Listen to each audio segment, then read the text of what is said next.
Hello, everybody. Thank you for coming to our Legislator Scorecard webinar, Holding Your State House Accountable.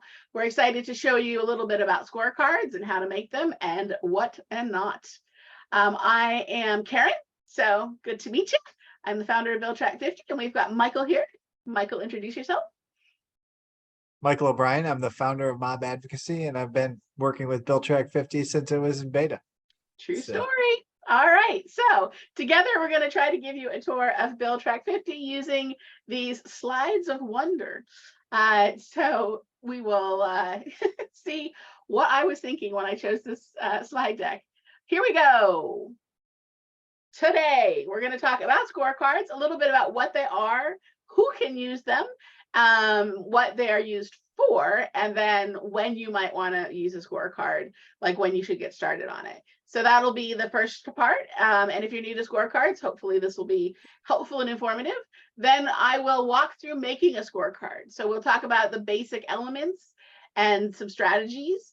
And then I will actually make one in front of you, which will be thrilling. I'm sure you'll remember it for the rest of your life. And then we will talk about a couple advanced tools, a couple tweaks and knobs that you've got to really make the scorecard exactly what you want it to be. And obviously those are optional. If you're using it for basic purposes, you can just make it in the 5 minutes that it takes for me to make one and leave it there. But we have a lot of ways that you can also customize it a little bit to make it show exactly what you want it to show. So that's the agenda for today, 3 sections, and we will zoom through and see where we get. All right, so first about scorecards. Okay, let's dive right in. Okay, so scorecards. I've got some little pieces of what scorecards can look like, but it's a way to rank legislators based on how they voted on certain bills and maybe weighing in a couple other elements. Michael, do you have a good go-to definition of scorecards? Yeah, scorecards are how advocates hold lawmakers accountable. Advocacy groups do it as legislators are voting. You say, hey, my organization has X number of members in your district. We're watching how you vote. And so that puts pressure on the voting side. And then afterwards, you get to publicly show everybody how legislators voted on your issue. And it's a very powerful tool because you assign numbers and it's there. It's not, hey, we like this person and we think this person's great. You can see the numbers and the proof is there in the votes. Exactly. Math is the answer. Math is the power. Right. Thank you, Michael. So I've got 3 examples. This is just a little bar chart of scores. This is if you wanted to do a gallery of faces and color code it. You could do a heat map of the different districts and who was voting your way. So there's different ways you can display the basic information. But as Michael said, this shows how they voted and holds them accountable. Okay, so I've got some live examples to show you. So these are links that you can check out later and play with. So bringing this up, this is the Greater North Dakota Chamber, and they've just recently published their 2023 How They Voted Scorecard. So this is, as I showed you, just a little bar chart, and you can sort by whatever you think makes sense. And we'll talk about that again. You can also divide things into categories and say, oh, what I'm especially interested in as an employer is the workforce agenda. So if I click on that, it recalculates based on just the bills that the chamber thought had to do with workforce. So everybody can kind of get in here and make it whatever they're interested in. You can also click on an individual legislator. Let's get down in here. Oh, somebody that maybe didn't do quite as well. And it will show their information, but also how they voted in each category, if you set categories up, and then their actual votes and where they voted the right way and where they voted the wrong way. And it's not that no is always wrong. It's just that the chamber liked this bill, but they voted no. Here, the chamber didn't like the bill and they voted no. So that was the right way to vote. And you can kind of go through and see where they voted right and wrong. And then if they sponsored any bills that the chamber liked, or in this case, didn't like. So all of that goes together to form the total score of 87. All right. So that is one example. And then another example is that gallery of faces that I showed you. So this is a third-party tool, which is done by Revive Design, and I've got their contact information at the end, but they basically take your BillTrack50 scorecard and then reskin it into this presentation. So this is the Tennessee Success Card, which has to do with education, as you see. They're a PAC, and so they're just trying to show their members, the PAC members, how these people voted. And so they've got it set up so they've similar stuff, how they voted, what percentage of the time they were right. And again, you can click on the individual person and get their individual activity and see their individual votes, again, color coded with comments and explanations and all of that. And in this case, they've got a scorecard that goes year to year. So you can see their lifetime score, and then 2022, that they voted perfectly. In 2021, they voted perfectly, but in 2023, not quite. So you can kind of see that sort of information. So this is also fun and interactive and a great way for people to, you know, get themselves informed. So those are some examples of scorecards. You've got both those links, so you can play with this and see which kind of way you like to go. Michael, anything I failed to point out? Would you like to go back to either one of those? No, I just, as somebody who ran a PAC and had to present to a board, you know, why were we giving officials money? You know, a tool like this would have been fantastic. Right, makes it crystal clear. You know, and you know, so there's a lot of different uses for it. Fly-ins also, because we've got the information of how they're voting on the issues that you care about. You go into those meetings and you've got that information right there, and you can say, hey, thanks for supporting us, or hey, why weren't you with us on any particular issue? So there's a lot of different ways to use scorecards. It's not just, you know, post-session information and during session pressure. Very good. So since Michael started talking about why, I segued silently to the why slide. So yes, those are some good examples of when you would use this. You could also use it for oppo research to figure out where people are voting, where the person you're running against is maybe voting out of step with either what you think they should do or maybe with the party in general. You can also use it just to inform yourself. So before you call a legislator to ask for something, maybe you want to check how they voted on your bills so that you can thank them first, that kind of thing. So there's a lot of reasons why you might want a scorecard. Who can use a scorecard? Well, if you're just using it for yourself, I mean, everybody can use it, but who can publish a scorecard is a little bit different. So if you are a nonprofit, then there are some limits. So if you are a C4, then you are organized for political purposes and you can use the scorecard however you want. So that's great. But if you are a C3, then you are limited in not being able to do any electioneering. So that means you need to make sure that you are careful to keep to that. So I've got a link here to a great article explaining what C3s and C4s can do and what they can't do. More to the point, you might still want to get some legal advice on this to make sure that you're doing what makes sense for your organization. But Michael, I think you have some tips for how C3s can stay on the good side. Yeah, so if you're a C3, you want to remember two things: education and issues, not people. So if you're using a scorecard as an educational piece, and talking about your issues, this is how the legislature voted on our issues. That's the space for C3. If you start venturing into, hey, vote for this person because they were with us, or vote against this person because they weren't with us, then you know, then you're outside of that C3 space. You've gotten into that electioneering piece, you've gotten into people, not issues. And so keep it, you know, remember, use it for education, and keep it to your issues and not people. Very good. So present the facts and let people make their own conclusions. Is that pretty much what you're saying? Yeah, and that's why the math is important, is that, you know, you've put out, you've scored bills, and the math is what it is. It's not, you know, we've scored this person 5 on this bill, and this person 10 on the same bill, because that then gets you into, you know, you're then making a judgment call. So keeping the strict math is really important. Very good.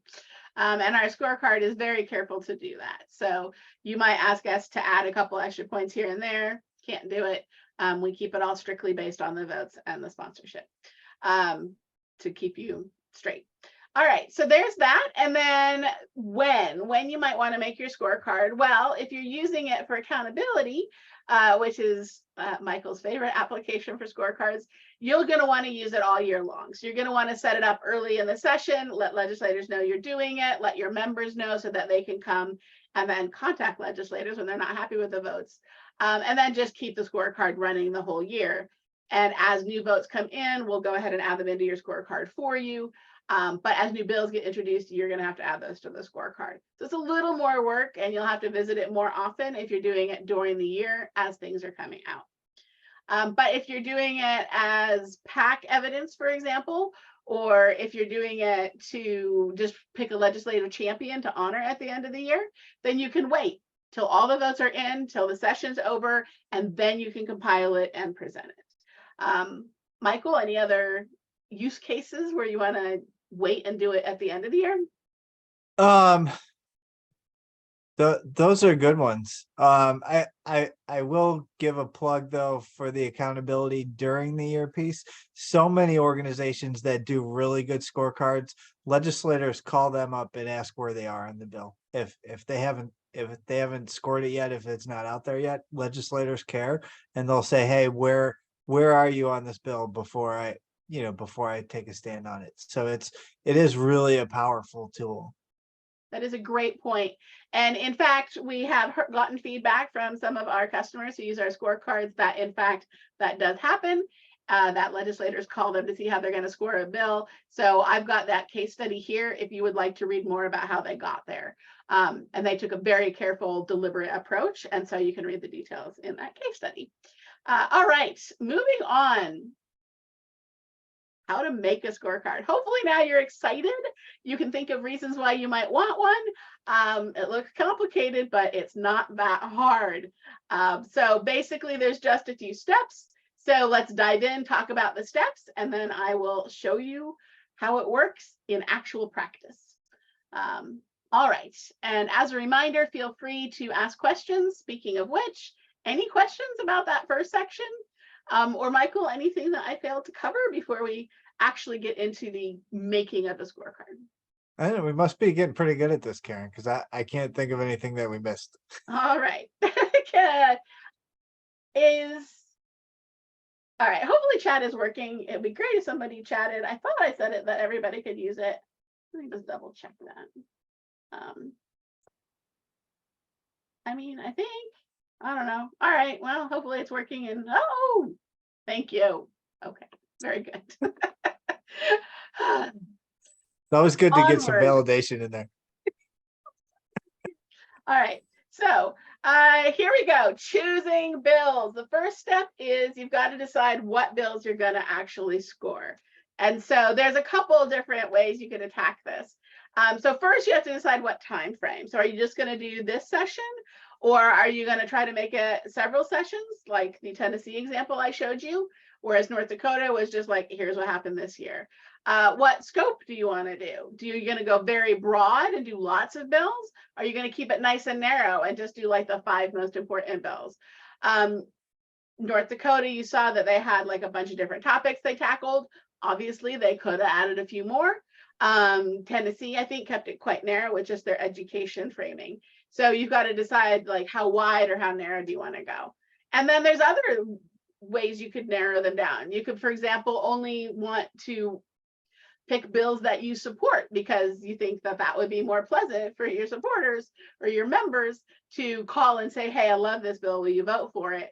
Or because you think legislators would appreciate you supporting their bills and not so much opposing their bills. So you might want to take that tack. Or there's other, limits that you might want to put on it. So those are some basic decisions about what bills you're going to pick. How many do you want? How broad do you want to go? Michael, anything else that goes into picking your bills?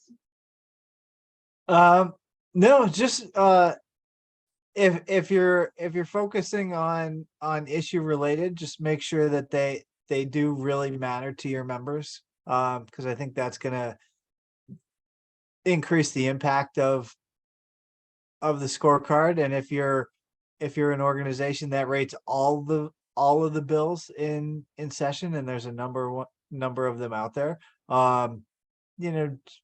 make sure you're taking an honest and fair look at the legislation, and judge accordingly, in a way that's beneficial to your members, because at the end of the day, you're advocating for your members. Exactly. Very good. All right. So once you've kind of narrowed it down or decided to do all of them, because we do have some people who've done that, respect for that. Then you would, if you're making your scorecard with BillTrack50, make a bill sheet to find the relevant bills and maybe add a position column. So I will show you, I will do that for you. But also there's a little video here. So when you get this deck, this will go to a video of me doing it, is making a bill sheet and putting in a search and adding the position column, just to remind you of how that's done. So that's the first step. Once you've decided what kinds of bills you're going to do, you got to make a bill sheet. Preferably you make a bill sheet and load them all up. You can, if you just have a handful of bills that you want, you can just enter the bills individually. So you don't have to make a bill sheet, but it is easier unless you already know that these are the 5 I want. And so then then you can just enter them into the scorecard directly. And then you make your scorecard, load up that list of bills that you created, or type in the handful that you've got. You can add a couple extra you can remove a few later, but that is it. Then you've got your bills. Okay, next step, no surprise, you've got to rate your bills.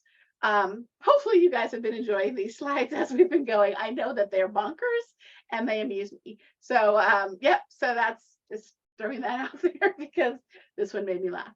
Okay, so there she is, rating a bill. All right, so if you have used the position column, you could say strong support or support, oppose or strong oppose, or neutral. So if you give them one of those ratings, then we will assign a default score that goes with that. You can alter them a little bit to give them a little more nuance if you want to, or if you really want to put the effort in, you can create a rubric and say, hey, if the bill does this, that's 1 point. If the bill does not do that, that's -1 point, and so forth, and come up with a list of very clear questions that anybody could take those, look at the bill and give it a score and get the same score. So if you do that, if you very consistently rate your bills, that will very much help build your credibility. It's more work, obviously, creating the rubric and then applying the rubric. You could even publish your rubric so that everybody sees what your list of questions is and how you're rating the bills exactly. But if you do that, then that very much builds your credibility. It lets your members know exactly how these, how it's working and what your opinions are. And it lets legislators have some idea of if their bills are going to get a positive or negative score from you. So more work, but again, you can keep it simple and just create a very support or oppose. You can even just say good or bad and just do like, that's it, and don't go any more nuance than that. Or you can create as complicated a rubric as you want and really dive in there and do a bunch of work and make it very, very nice. So that's rating the bills. But then you have the occasional vote on a bill that maybe isn't the same as the bill. So you might have an amendment to a bill, and the amendment might be good when you don't like the bill, or vice versa. And so you'll want to give that amendment, the vote for that amendment, a different score. Or sometimes you can vote to kill a bill. And so in that case, if you liked the bill and you had given it positive points, well, if they're voting to kill it, you would want to give that specific vote negative points. So if you want to, you can get right down into the weeds and look at each of the votes and decide if you want to slightly adjust the score for that specific vote because it was a little bit different than the bill itself. Michael, other examples of when you might want to rate a vote in particular? I mean, I think everybody remembers the line on the debate stage. I was for the bill before I was against the bill. Amendments matter. Yeah. And so, make sure you know whether or not they've changed your legislation, because it could absolutely mean that you're changing those scores on the fly. Yeah, very good. So yeah, so after it changed, you can score it differently. All the votes after that differently. If an amendment goes through, that changes the nature of the bill. All right, so we will show you how to do that here in a second, but that's the next step. Pick the bills, rate the bills. And if you want to, you can go into the weeds and rate individual votes on the bills. All right, and then once you've got it, you're going to want to share it. You might want to just look at it yourself. You can keep it private just to you. But you could also share it internally, just with people inside of your account. That's very easy to do. I will point out how to do that. You could also share it as a link. So if you don't want to do anything fancy, you just want to put it in a newsletter, or you want to put it on social media, or you want to post it as a link on your website for people to go look at, you could just share it as a link, and that's easy peasy, great way to get it out there. And finally, you can embed it on your website. And so I showed you two examples of two organizations that are doing that. They just have it right there on their website for the public to come and interact with.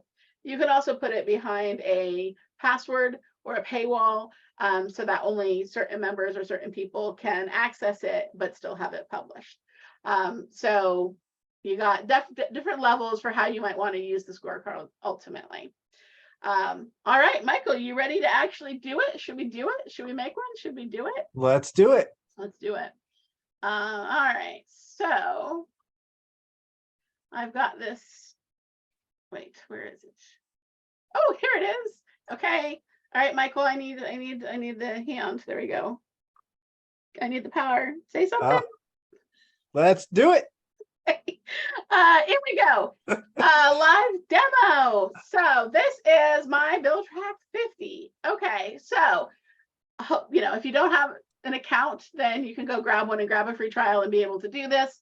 If you don't have the scorecard option in your account, let us know. We're happy to add that for you as a free trial for the rest of the year if you want to experiment with this and see if you can do anything good and if you want it. All right, so I'm going to go to bill sheets and I'm going to make a new bill sheet. As we said, that's the first step. So I'm going to make one inspired by these slides. I'm going to do an artificial intelligence bill sheet. Okay, in we go. Okay, so I need to pick what state I want to do. I haven't picked that yet, so I'll just do them all for the moment. And then I need to do some search terms. And I've already thought about some search terms for that. So I'm going to say artificial intelligence or generative AI or large language model. Okay, so we've been hearing about all these things, but what are states doing about that? Oh, and then for my purposes right now, I'm going to say I only care about bills that had some votes, so that we have bills that had some votes. Because I'm going to want to rate these, right? So you probably don't want to do this if you're doing it during the year. You'll want the bills to be coming in. But if you're doing it at the end of the year, maybe you do want to not look at any bills that just never even got a hearing. All right, so we've got a bunch of bills, all sorts of stuff about different things. And I am going to take out appropriations. So let's say we don't want those budget bills, because that's not what we're looking for. We're looking for policy. All right, so we got a bunch of different things. Build our future and emergencies and unfair trade practices. Okay, so I'm going to now, let's see, drag state into the group so I can see what states have some bills. All right, Maryland has 4 bills. Those look pretty good. Yeah, let's go with Maryland. So I'm going to go ahead and say Maryland's going to be our target. Now I can, if I want to, have a position column, and I'm pretty sure I've got one in here. Oh, I do. So I'm going to just drag that over so that I can fill it out. Okay, and again, if you don't know how to do that, it's just up here. And I'm not sure if you can see this. I'm not sure where my face is, but you go to bill sheet templates and go edit your template. Just edit your template, look for the position column and check it on, and then say save, and you'll have a position column. So that's all there is to that. All right, but I've already got one that has a position column. So again, let me grab that, move it over. All right, so then I'm just going to do these Maryland bills. So let me narrow this down to Maryland. All right, so what do you think, Michael? Building our future? Are you for that or against it? I'm all for building the future. Very good. Grants, I mean, that's okay. We'll say okay. Entertainment, oh, I mean, we can't support that, can we, Michael? No. No, strong That's a- opposed there. That may be a bad use of our tax dollars. Building our future, oh, the Senate version. Ah, I guess we should support that. Should probably support it. All right, so there we go. So I've added in my positions. Obviously, I would recommend, not going to tell you what to do, but you might want to read the bill before you rate it. Get familiar with it in some way before you rate it. Obviously, we're just winging it here. But there we go. So now I'm going to go to scorecards, and I am going to make a new scorecard. And I'm going to say that I want to make one for Maryland. Okay. And then it's going to be AI example. Okay. And we'll make this. Okay. So now I have a scorecard. Right now, it doesn't have anything on it. So I have this legislation tab. If I just knew those 4 bills ahead of time, because I've been working on them all year long, I could just say add bill, type in those 4 bill numbers and be done.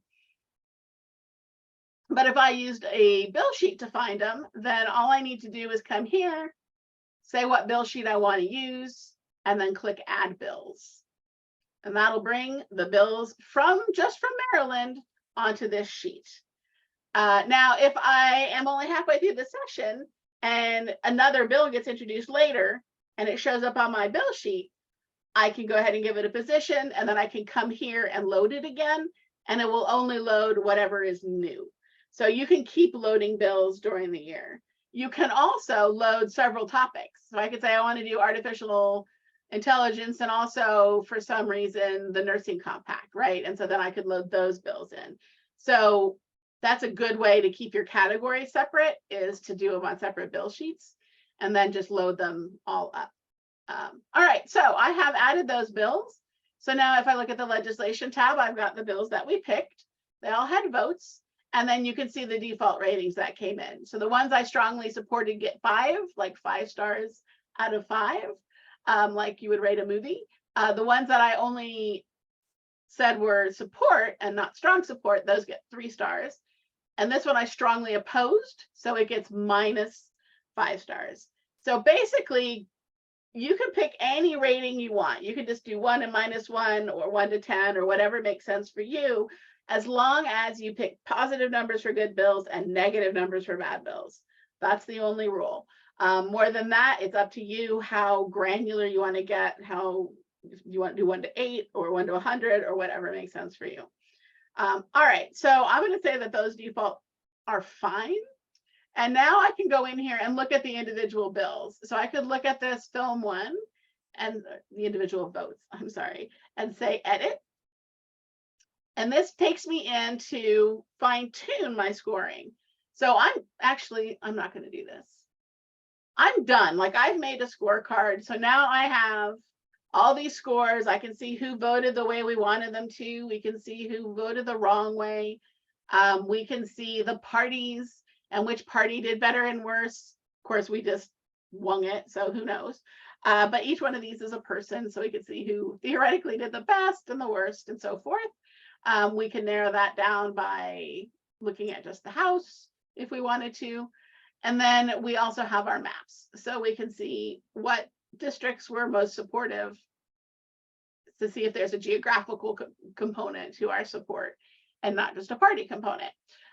So yeah, I'm done. I've made it. Now we can fine tune it. So I was just going to show a couple little items in here. So if I edit this bill, I can override the name. So if this name, I mean, that name's pretty good, but if you want to give it, if it has a famous nickname and everybody talks about it as whatever, if you want to just give it a more clear title, you can override the bill name. You can give people who sponsored this bill extra points or extra demerits. So I could say, you know what, -5 for the fool who wrote it and -1 for all the people who co-signed it. And that'll just add in there. I can set up categories, which we'll get to in the advanced section. I can put an explanation, just terrible, so that people can see like why I rated it this way. And then as promised, you can come in here and look at the individual votes. And so we've got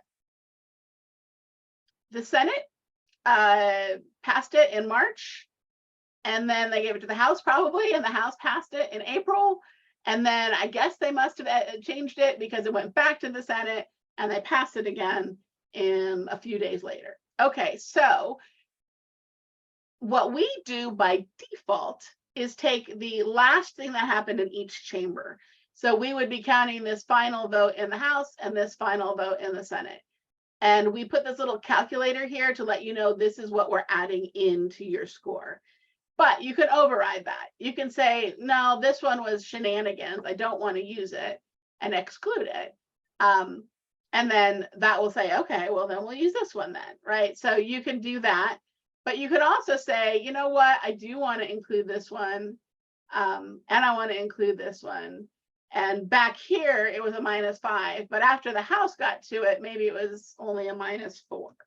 So you could also say, as we mentioned, like if the bill got changed, maybe it got changed for the better or worse. So you can override that score and put in a new score. So that's how you can get down into the weeds and really fine tune it. You can also explain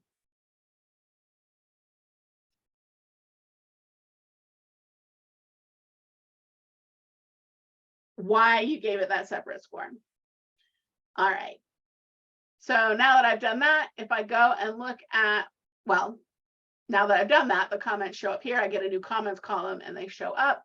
And if I look at somebody's individual voting record, I will see those comments. And so he got the just terrible because he is in the House and that was the rating. But if I find a senator, he gets the a little less because he got just terrible for the first time he voted, but -4 for the second one. And you see the explanation for why that one was a little bit different. So that's how that will work. If you put the comments into the votes, they'll show up here on the legislator's full report. All right. Michael. Yes. Was that all I wanted to talk about? Do I go back? I would just mention some states we've got committee votes and other things. So there's some votes, some bills you're going to see 10 or more votes. I've seen. So some bills really add up. True story. Or when they're voting on individual amendments, especially for budget bills, those can be quite a screenful. All right, so that is basically how you make a scorecard. Hopefully that didn't look too hard. Let us go back and see what else I meant to talk about. I think we're getting into the advanced features now. All right, Karen, Rebecca asked if it's possible to score an amendment to the bill. Yes. So if the amendment had a separate vote, then you get to give it a separate score, just like I did for that separate House or second Senate. So yes, in the states that publish their that vote on amendments individually and post those votes for us to get, yep, you can score them separately. Okay, so let's talk about some of those extra things: categories, comments, and scoring options. I already talked about comments, one down. Let's talk about categories. Is there a character limit on the description of the bill? Yes, there is. It's about, I forget, I would have to look it up, 500 characters probably. It's like a long tweet. So you do have some room, but thank you. That's a good advanced topic. So I will get to that and answer that. in a second. All right, so categories. So I've got my categories on my hand here. I'm bringing you categories. So you can create categories on the scorecard and then use them. I will do that here to show you.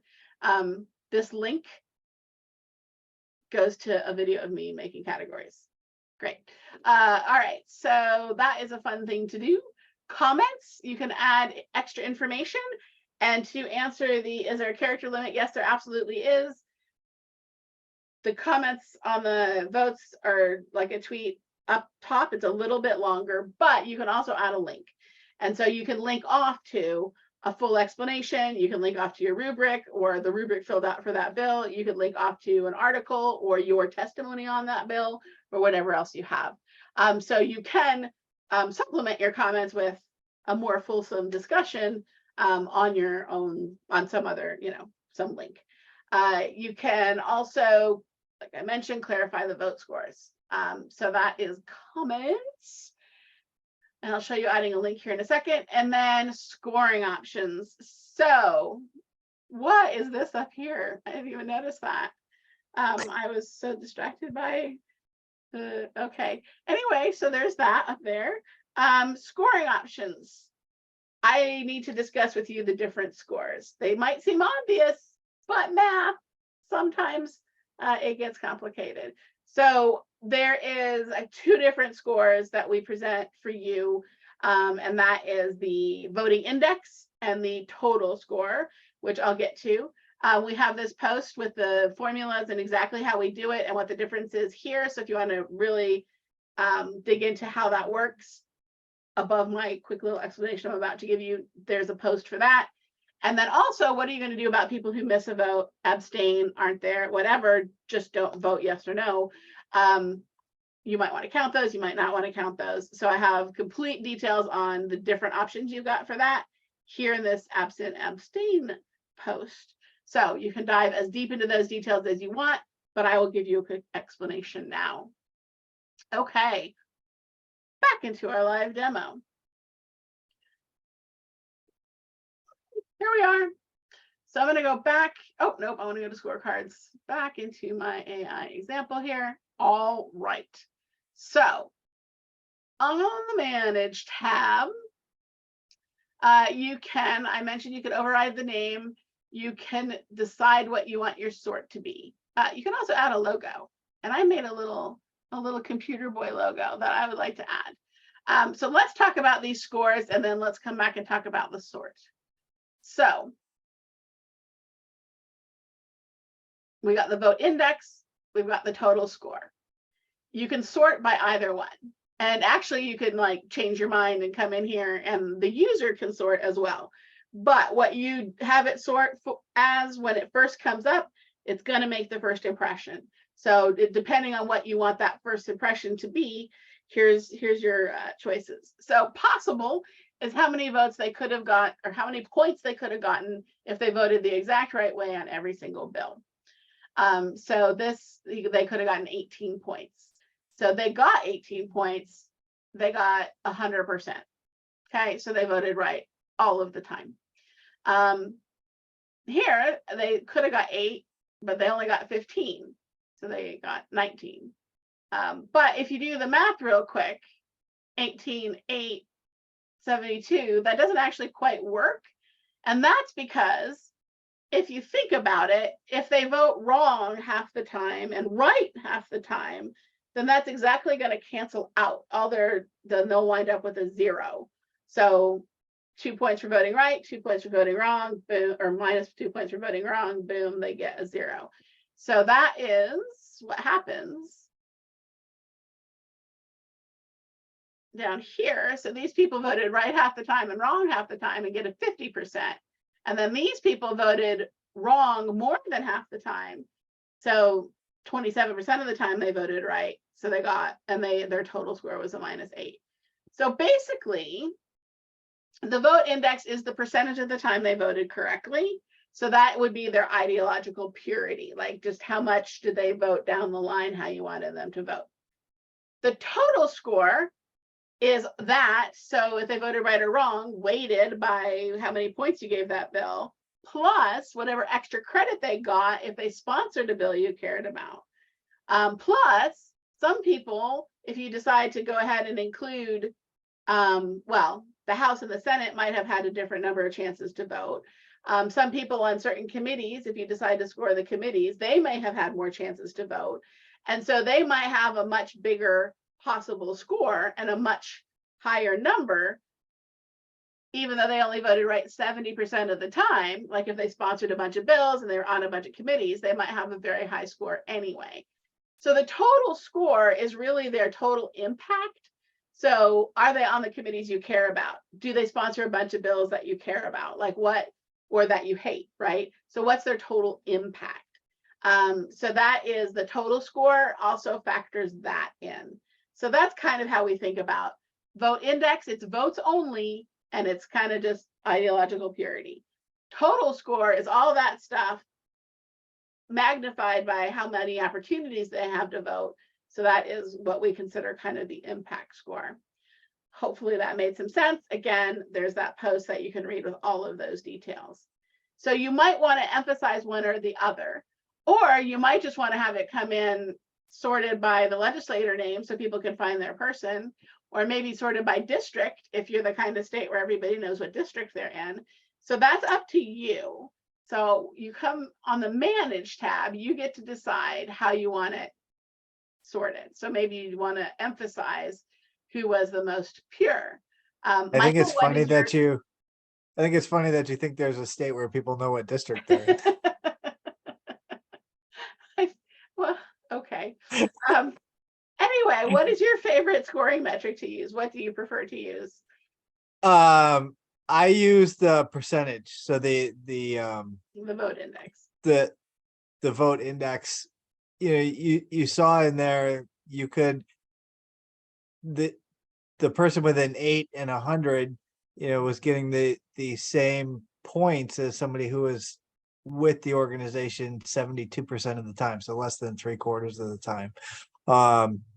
So obviously your big champions are going to be people who have both that purity and impact. But I think the vote index is, to me, usually more important. I want people to vote with me more than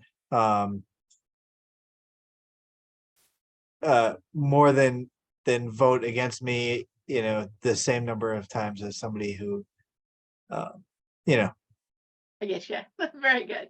All right, so that you can look at the scorecard different ways and see what makes sense to you and the kind of point you're trying to make and what you think would be most useful to your members. All right, and then categories, which I've highlighted a few times now. So we could have different categories. So I'm going to make a category that says grants. And then I'm going to hit enter, and that creates that category. And then I could say film stuff, because I don't know why that goes there, but I'm going to say film stuff and hit enter, and that creates a category. And then I can create as many categories as I want. I can come back here and update the categories later, but that's all it takes to create a category. All right, so what that does is it creates a new list for me here. So now I can just put these in a category. So this is the grant. So that's a grant. Save that. And then this film one, I'm going to say that is film. And then down here, this one, I'm going to say, I don't know what it's about. I'm going to say it's film and a grant. Okay, so it's going to be in both those categories. So now that I've added a category, it helpfully gives me a category column. And now it gives me the category drop down. And so I could say, just show me film stuff, and it'll narrow it down. And on all of these, I can do that. So I can say, this is fine, but really, I'm interested in just grants. And then it'll recalculate and show me all new people. All right, so that is making a category, easy peasy. If you do it and you think through the categories ahead of time and you assign them as you're going through giving the scores, then you get that nice interactivity here. Plus, now if I click on one of these people, I get the breakdown of how they did in each of the different categories. So that's nice. All right, so that is categories. Hopefully that made sense. And then the last thing, the most complicated thing, is how to deal with the out of office, the absent and abstain. This is easy. If you've got somebody out of office and they only were there for 2 votes, then that can give a very wacky result in your scorecard and make it look weird. You can just exclude them. But what to do with absent and abstain votes? So basically, by default, what we do is say, well, if they weren't there, they could have voted the right way and they didn't. So we still add that vote to their possible score, but we give them 0 points. So that's the default, which is a totally sensible thing to do. But you can say, you know what, I don't want to hold that against them, that they were sick or whatever, so don't include them. And then that will change their possible to not include the times that they didn't vote. So instead of saying what they could have got across the board, that's what they could have got the times they did vote. So that changes the possible for people who had some absentee votes. And then you could also further say, actually, I do want to include them, but I want to punish people who missed votes that I cared about. And so you could say, give half the points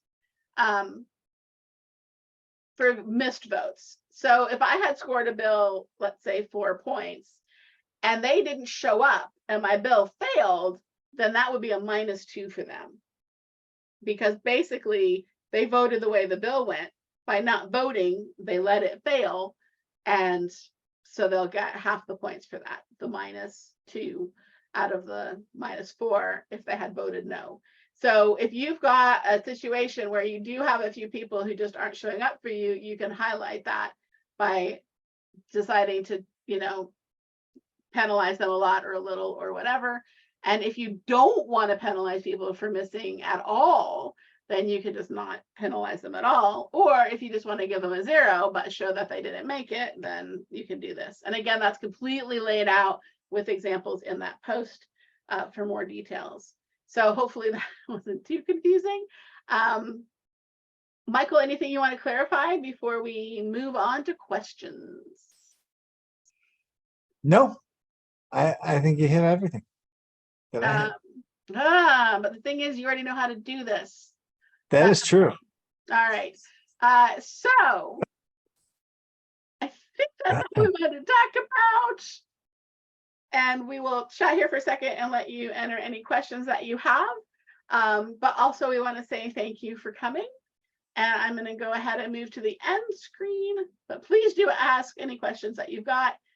Here is my contact info. Here is Michael's contact info.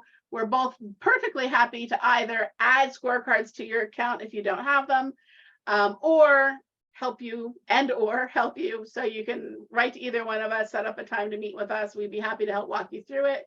Do whatever. And then Brianna at Revive, that is who you're going to want to reach out to get that Gallery of Faces version. So after you're done creating your BillTrack50 scorecard, she can pop it into that beautiful format and you get to pick your colors and your images and all of that. So you can reach out to her to do that. We call it the visual scorecard or the pretty scorecard. So obviously the BillTrack50 one is pretty mathy. If you prefer that Gallery of Faces, then you are going to want to reach out to Brianna. All right. I don't see any questions, just kudos. Thank you for the kudos.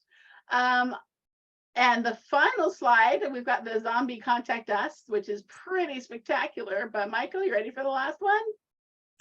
Yep. You've been waiting all week. I know. I have. All right. You haven't let me peek.